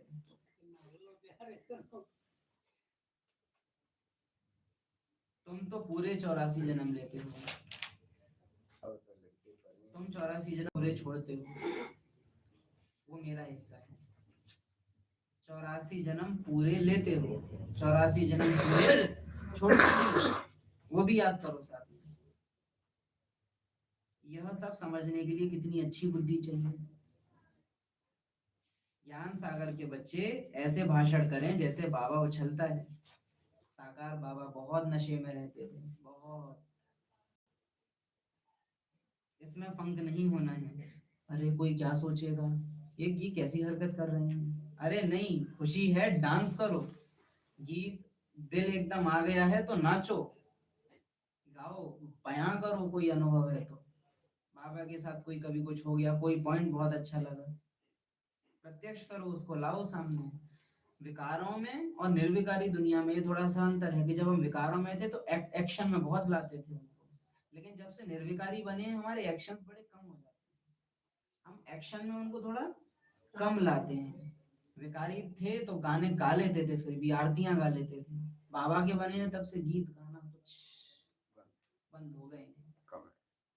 पहले बहुत उल्टा सीधा बोलते थे, अब आके चुप हो गए हैं, लेकिन ज्ञान सुनना सुनाना वो कम हो जाता है। सुन तो लेते हैं, सुनाते नहीं है। हाँ, खरी खोटी जरूर सुना लेते थे, लेकिन याद रहे कि बंधन खत्म होने की निशानी यही होती है कि पहले माया रावण का होके जितना नेगेटिव किया है उतना ही बाबा का बनने के बाद उस क्षेत्र में पॉजिटिव भी करना होता है। जैसे मानो देह भान में मैंने वाचा बहुत यूज की थी, तब आत्माभिमानी होने के बावजूद भी मुझे वो वाचा यूज करनी है। वाचा का हिसाब किताब वाचा में आने से ही खत्म होगा। जैसे उल्टी सीधी चढ़े हो वैसे ही फिर उतनी सीधी भी चढ़ेगी। किसी के घर से एक टिफिन खाना है, उसको पैसे रख के नहीं भेजोगे, खाना ही रख के भेजना होता है। घर से कायदा होता है।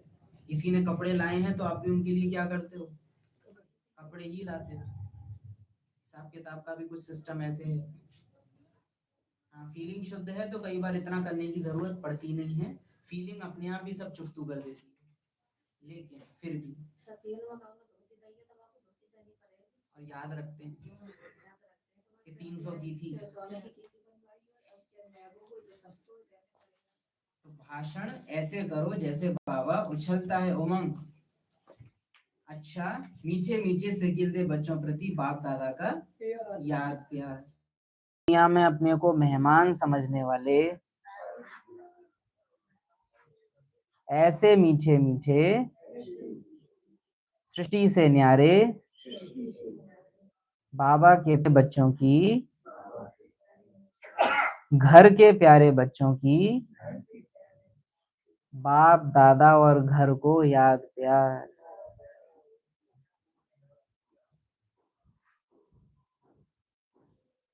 उगते हुए सूरज को नमस्ते नमस्ते नमस्ते। ओम शांति।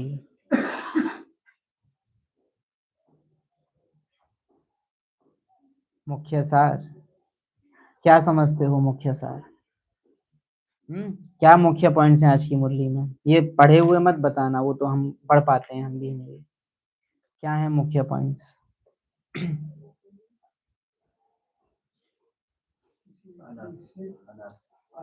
आसक्ति नहीं रहनी चाहिए। क्यों नहीं रहनी चाहिए?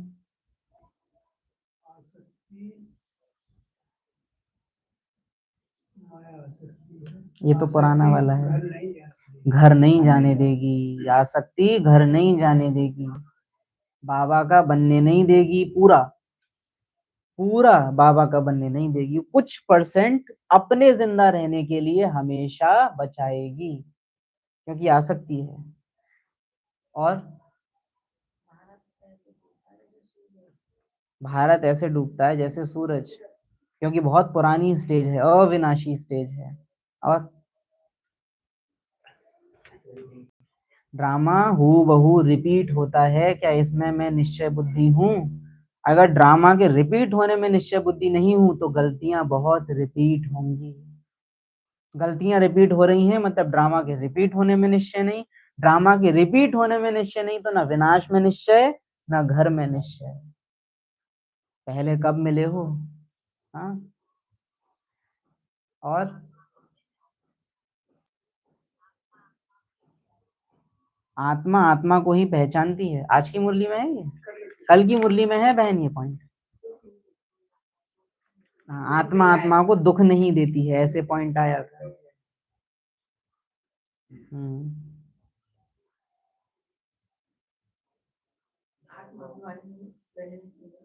आत्माभिमानी स्थिति में बैलेंस होगा और देह भान में बैलेंस नहीं होता। वो छोड़ेगा तो अति का छोड़ेगा और पकड़ेगा अति का पकड़ेगा।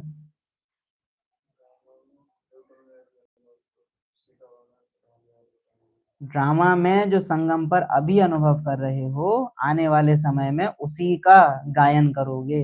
जो अभी अनुभव में है वही गायन वर्णन बनेगा। जो संग के अनुभव में है वो शिवलिंग शालिग्राम बनाएंगे। जो भगवान के अनुभव में है वो गाथाएं लिखेंगे, आरतियां बनाएंगे। जिनको बाप मिला है वो बाप जैसी यादगार बनाएंगे, जिनको भगवान मिला है वो भक्तों जैसी यादगार बनाएंगे। जिन्होंने भगवान को कोसा है वो फिर भगवान भी ऐसे ही अपने टेढ़े मेढ़े तांत्रिक वांत्रिक और फलानी देवी होती है ना, अजीब से भी देवी देवता होते हैं ना, कई बार बलि देनी पड़ रही है उनको। कुल देवियां होती हैं कई अजीब अजीब सी कि उनको बहूत चढ़ाई जा रही है, राख चढ़ाई जा रही है, इस तरह के शराब चढ़ा रहे हैं धुनिया बाबा और ये सब होते हैं ना कई बार। लोकल देवी देवताएं, लोकल भगवान, इस तरह से। तो निर्भर करेगा कि यहाँ जैसा साथ निभा रहे हो वहां भी वैसा ही साथ आपका रहेगा। ये जो होते हैं कुल देवी कुल देवता, इनकी तो साल में एक ही बार पूजा होती है, बस पूरी साल भूले रहते हैं, बस एक ही दिन पूजा होगी। यानी ऐसी आत्मा जो संगम में कभी कभी बाबा को याद करती थी, साल में एक बार बस मधुबन जाते थे, बाकी पूरी साल कुछ बाबा का नहीं, बस मधुबन चले जाते हैं घूमने। तो बस जैसी अवस्था वैसी व्यवस्था। कितनी जगह लगता है ये, हाँ?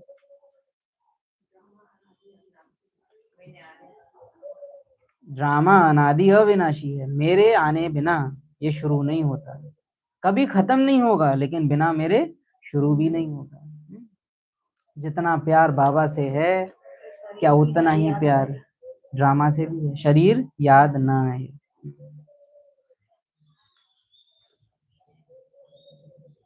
क्या बहन?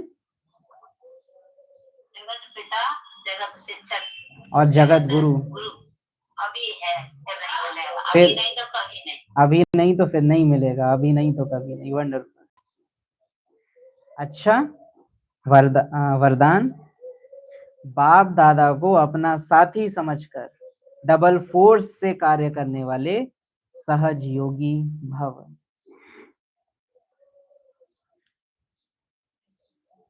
हम कहेंगे कि बाप दादा से साथ का अनुभव वास्तव में आपको कार्य से न्यारा करेगा, ना कि कार्य में सहज अनुभव कराएगा। कार्य सहज उससे अपने आप हो जाएगा।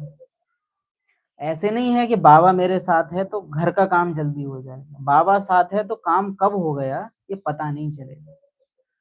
ये वाला जो साथ इसमें है, इसमें किस तरह का साथ है कि वतन से बाबा उतर के मेरे साथ है, तो अकेलापन नहीं लगता।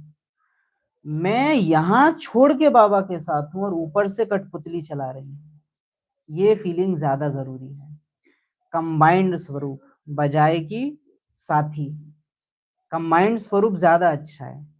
कंबाइंड स्वरूप में बाबा यहाँ मेरे साथ नहीं होता है, मैं वतन में बाबा के साथ होती हूँ। ये चंद्रवंशियों के लिए है कि ऊपर से उतार के नीचे बाबा को ले आओ। और जो क्लासों में भी आप सुनते हो कि बाबा आप सब्जी सेको मैं रोटी छोंकूं, जानबूझ के उल्टा बोला है। तो इस तरह से वो ज्यादा रहता है चंद्रवंशियों का। सूर्यवंशियों का क्या है, ना आप यहाँ के हो ना हम यहाँ के हैं। चंद्रवंशियों का क्या होता है, मैं यहाँ हूं तो बाबा आप भी यहीं आओ।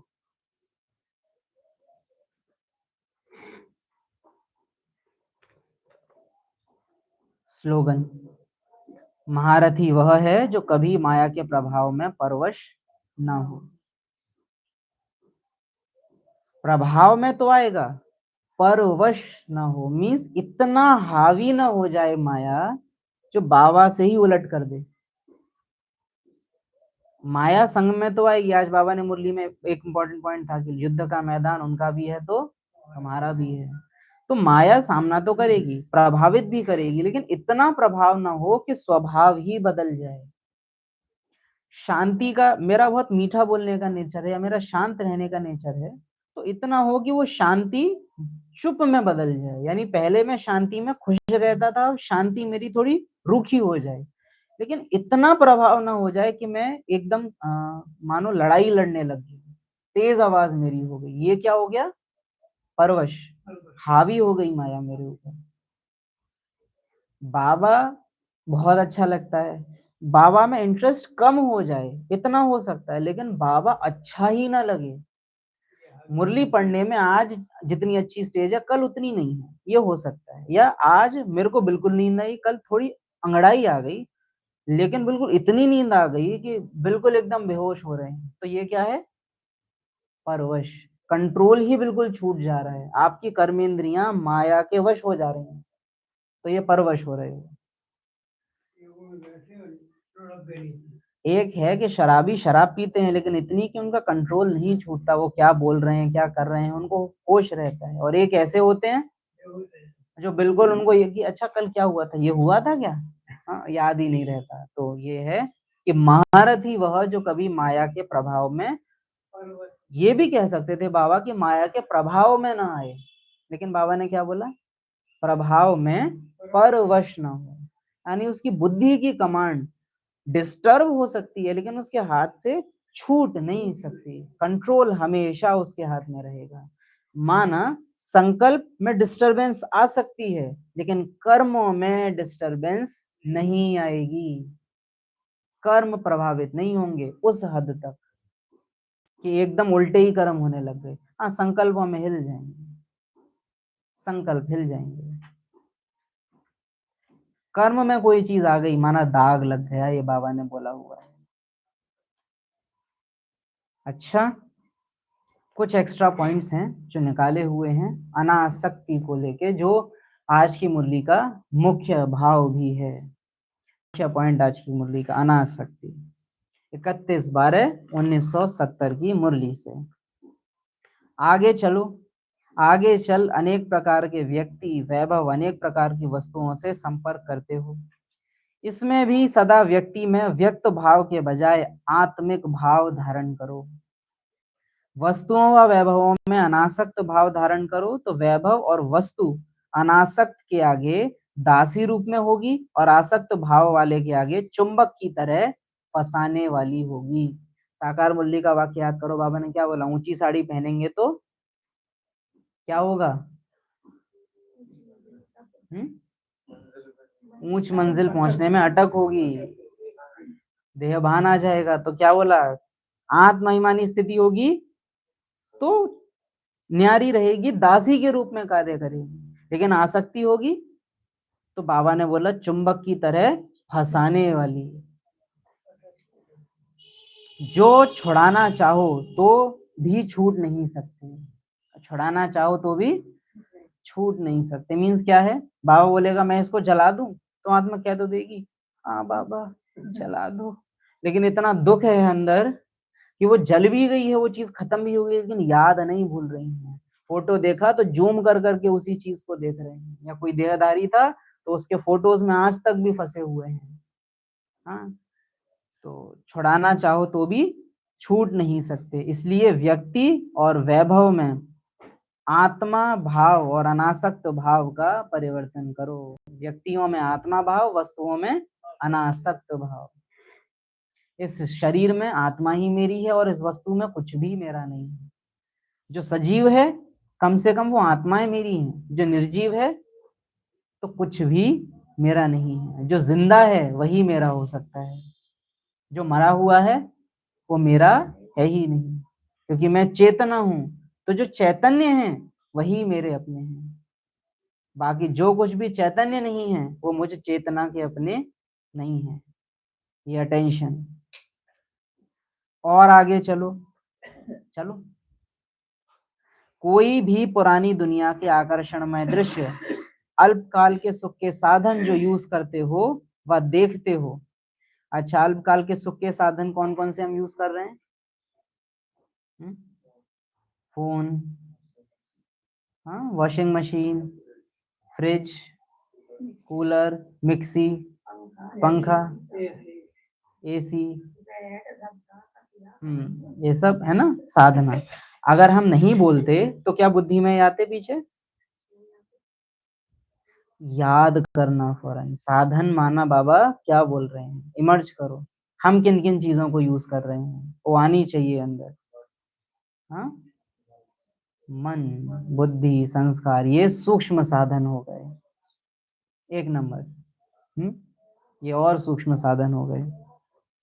अल्पकाल के सुख के साधन जो यूज करते हो व देखते हो, तो उन साधनों व दृश्य को देख कहाँ कहाँ साधना को भूल साधन में आ जाती है। इन साधनों को देखते हो तो बुद्धि साधना को भूल साधन में तो नहीं जाती है। ऐसे समझो जैसे रेत के फाउंडेशन के ऊपर बिल्डिंग खड़ी कर रहे हो।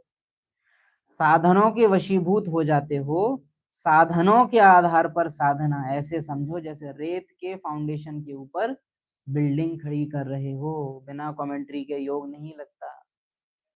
गद्दे पर ना बैठे तो ठीक नहीं लगता है, थोड़ा वही वाली कुर्सी चाहिए हमको, नहीं तो दिक्कत होगी फिर।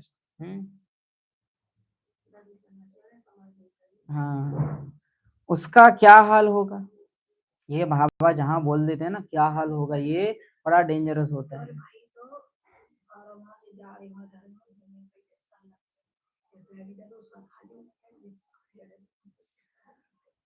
बार बार हलचल में डगमग होंगे, गिरा कि गिरा, यही हालत होगी। क्योंकि साधनों में इतनी आसे सोचो, लास्ट में बाबा को याद करना है। अब बाबा को याद करना है, पीछे अरे मेरा गद्दा गया, बेड बनवाया था, अरे वो भी गया। मानो घर विनाश हो गया। तो जो अनासक्त था उसके लिए हाँ गया, ठीक है। जो आसक्त था उसको ये नहीं होगा कि घर खत्म हो गया, उसको अब डिटेल याद आएगी उसकी। अब उसको स्मृतियां जागेंगी फौरन, अरे वो सजावट वाला वो भी गया, हाय मेरी डायरी मैंने पॉइंट वो भी, बैज, साड़ी, ये ग्लास, कप, तस्तरी, प्लेट, दीवार, पानी, घड़ी, फोटो, अरे बाबा की फोटो तो निकाल रहा हूँ, अरे बाबा सामने है ले जाने के लिए। ये डिफरेंस आता है अनासक्त और आसक्त में। ये आसक्ति है तो फिर वो वस्तुएं बुद्धि याद करेगी। लौकिक में भी है ना, किसी देहधारी से लगाव हो तो उसका शरीर छूटने पे मातम मनाया जाता है। जिस भी चीज में आसक्ति होगी उसके छूटने पे मातम मनाया जाएगा, ये फिक्स है। अगर लौकिक वस्तुओं में आसक्ति है, उनके विनाश होने पे भी मातम तो मनाओगे। एक भाई बताते 11,000 की वोल्टेज करंट आ गया घर में, पूरे दुकान कर लिया। तो छोटे भाई को बड़े भाई ने खींच के बाहर कर दिया। अब बड़ा अपना फोन याद आएगा, फोन रखो, फोन ले गया, चलो फोन मिल गया, कॉल लग गई ना उसकी। इसलिए यही परिवर्तन करो कि साधन विनाशी और साधना अविनाशी। विनाशी साधन के आधार पर अविनाशी साधना हो नहीं सकती। अंडरलाइन, विनाशी साधनों के आधार पर अविनाशी साधना हो नहीं सकती। साधन निमित्त मात्र हैं, साधना निर्माण का आधार है। तो साधन को महत्व नहीं दो, साधना को महत्व दो। तो सदा ये समझो कि मैं सिद्धि स्वरूप हूं, ना कि साधन स्वरूप। हर लौकिक चीज को देख, लौकिक बातों को सुन, लौकिक दृश्य को देख, लौकिक को अलौकिक में परिवर्तन करो। हर लौकिक चीज को देख, लौकिक बातों को सुन, लौकिक चीजों को देख। गद्दा दिखाई दिया, ड्रामा अनुसार मिला है, विनाशी है, फिक्स टाइम के लिए मिला है, उसके बाद छोड़ना है। गद्दा बिछा रहे हो, कोई बहुत जरूरी काम तो कर नहीं रहे हो उस समय, बुद्धि फ्री है ना, अभ्यास करो। बेडशीट बिछा रहे हो, अभ्यास करो। अल्पकाल के लिए मिली है, विनाशी है, ड्रामा ने दी है, ड्रामा वापस ले लेगा। बर्तन धो रहे हो, एक एक बर्तन विनाशी है, कल्प काल के लिए मिला है, छूटेगा, ये भी जाएगा, ये प्लेट भी जाएगी, ये सब जाएगा, क्योंकि हर बर्तन का भी अपनी एक कहानी होती है। गैस भी लेके आए हो तो फलानी दिवाली पे लाए थे, एक कहानी है उसकी। कुछ भी चीज लाए, फ्रिज आया है, एक कहानी है उसके पीछे। फोन लिया है, एक कहानी है उसके पीछे। जॉब लगी थी तो पहली सैलरी से ये फोन लिया, कहानी है उसके पीछे। यूजर ही नहीं है तो फिर फोन क्या करेगा, उपभोक्ता ही नहीं है तो। अच्छा, दूसरी लौकिक बातों को सुन, ये आवाज मेरी नहीं, ये सामने वाला सुना रहा है, ये आवाज इनकी नहीं, इस आत्मा ने किरदार निभाया, ये कहानी भी इनकी अपनी।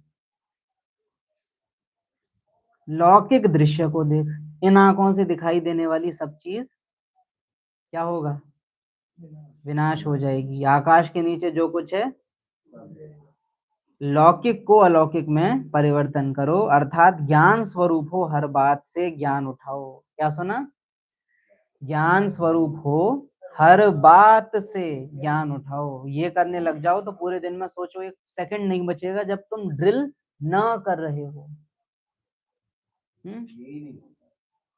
ये करने का डिसीजन नहीं है, बस अगर हम डिसाइड कर लें तो होगा। उतना नहीं होगा कि पूरा हो, लेकिन थोड़ा थोड़ा थोड़ा होगा, थोड़ा थोड़ा। हर बात में नहीं जाओ, बात में नहीं जाओ, ज्ञान में जाओ, समझा? ज्ञान में जाओ। ज्ञान में चल रहे हो तो प्रैक्टिकल है ये कि हर समय अगर ज्ञान चल रहा है अंदर तो ज्ञान में चल रहे हैं। और अगर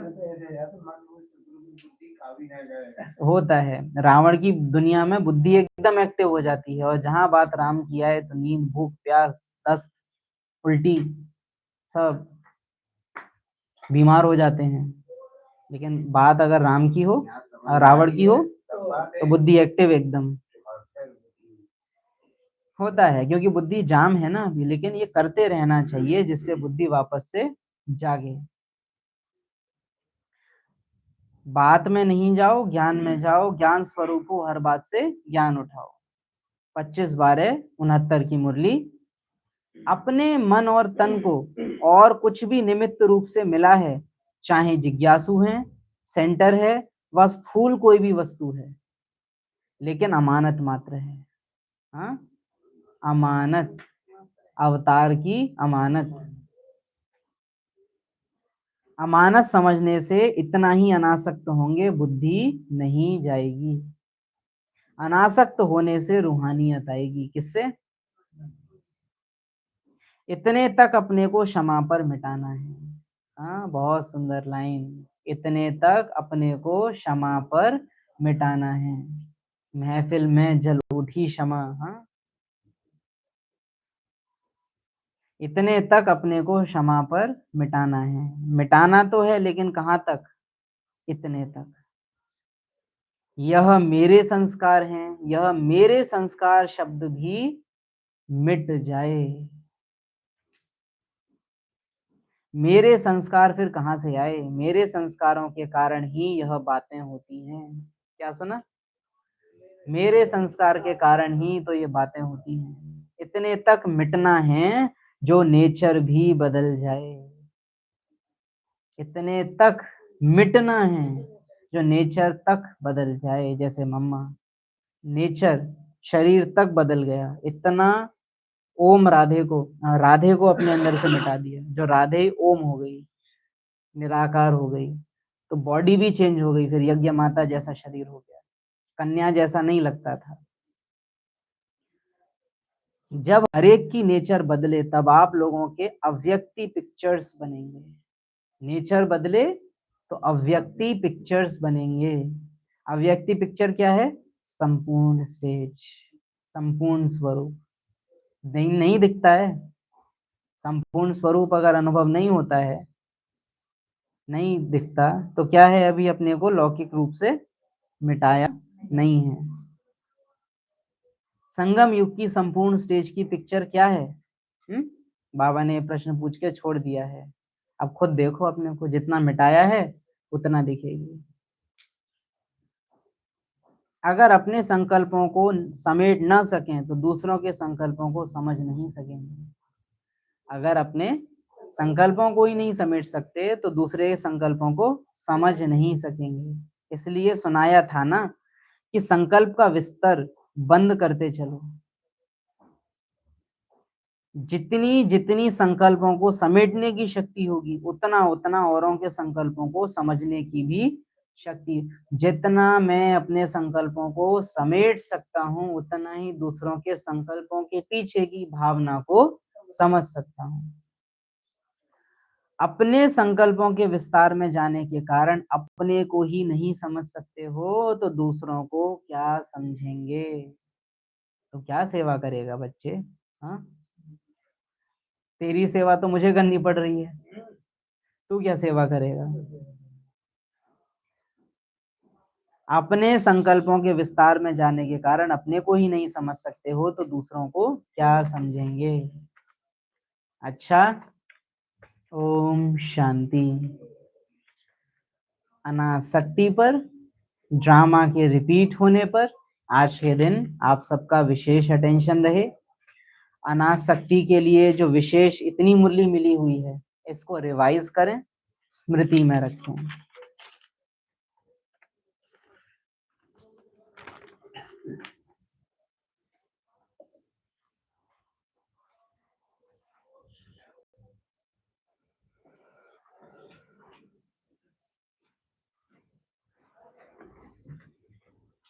गीत है, आज सुबह सुबह भी वो गीत सुन रहे थे। एक तेरा साथ हमको दो जहां से प्यारा है।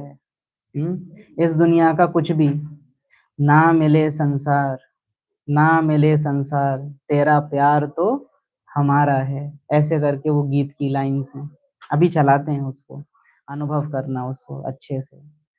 इस दुनिया का मुझे कुछ भी नहीं चाहिए, कुछ भी।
एक तेरा साथ हमको दो जहां से प्यारा है।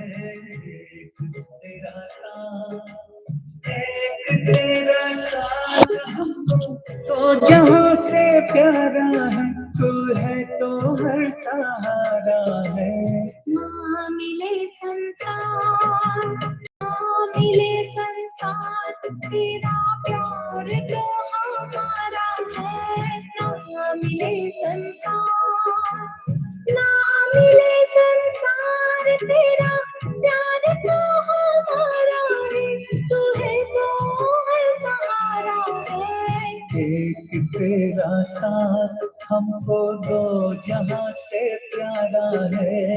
एक तेरा साथ।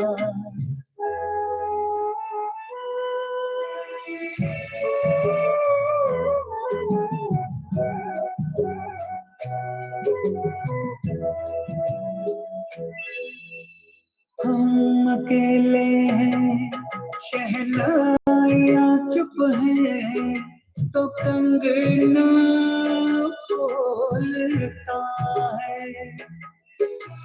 तू जो चलती है छोटे से आंगन में, चमन सा डोलता है।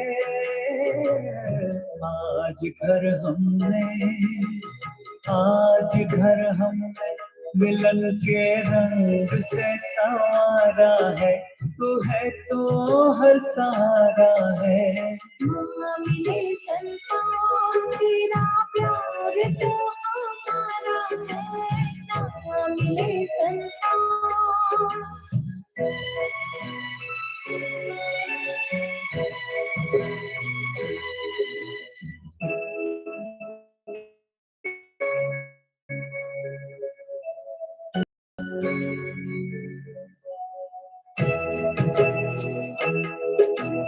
एक आंचल में कई चांदनी रुत के नजारे भर गए। नैन से तेरे इस मांग में जैसे सितारे भर गए। प्यार ने इस रात को आकाश से उतारा है, तू है तो हर सहारा है। एक तेरा साथ हमको दो जहां से प्यारा है, एक तेरा साथ।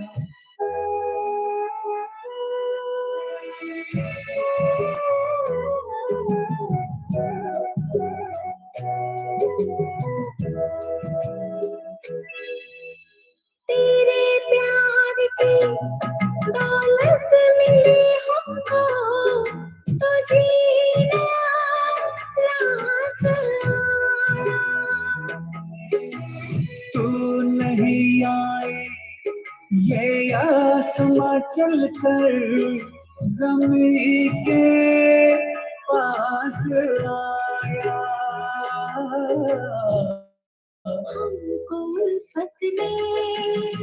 हमको उल्फत ने तेरी आवाज से पुकारा है, तू है तो हर सहारा है।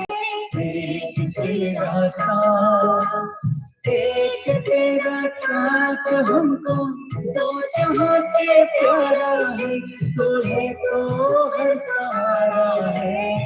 ना मिले संसार, ना मिले संसार तेरा प्यार क्या हमारा है, तू है तो हर सहारा है। एक तेरा साथ।